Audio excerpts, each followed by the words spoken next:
about turning this into a reality. John Sudworth in Jerusalem. Well, with me in the studio is Saeed Shehata from BBC Arabic. Saeed, let's start with the senior Hamas figure who's talked to the BBC saying that they will not agree to this deal. What are you hearing about the likely response from Hamas? I think we said it yesterday in the program, before even Hamas official, saying that Hamas is unlikely to accept this plan.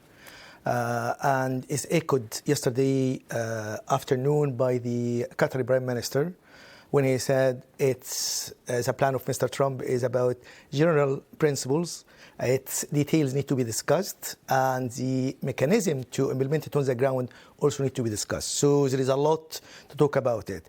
Americans are receptive to accept, some amendments, some clarification, but not for the whole plan in itself.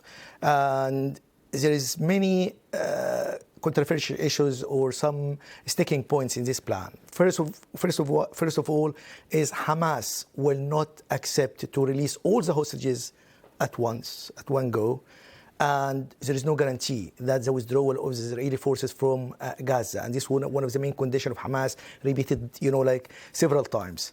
And Israel, in the plan, they condition the withdrawal with disarming Hamas. And in this case, Hamas is not trusting, and disarming itself. Is not accepting that because he said only they can disarm, lay down their weapons in the case of establishing a Palestinian state. The plan only opened the door for that, but no detail. And even Mr. Netanyahu, he said yesterday, there is no Palestinian state. So even there is the principle, the vague general principle about Palestinian state, he's against it.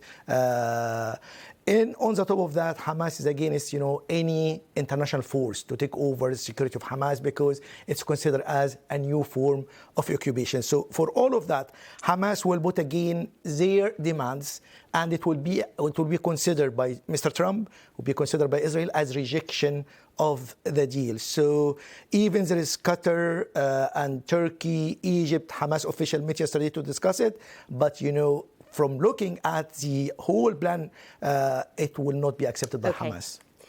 What's happening on the ground in the meantime?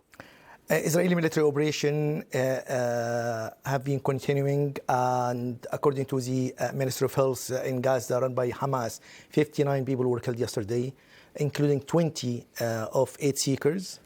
In addition, there is Israeli strikes in central and the north in Gaza City, and there is destruction of some houses. Even a journalist was killed yesterday. So now the number more than 200, and is the highest record according to some organization about the number of journalists killed during any conflict.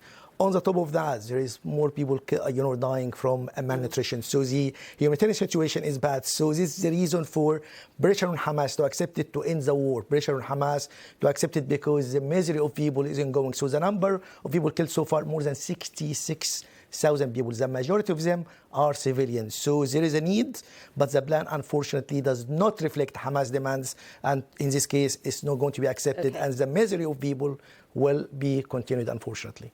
Saeed, thank you. Thank you so much. Saeed Shehata there from BBC Arabic.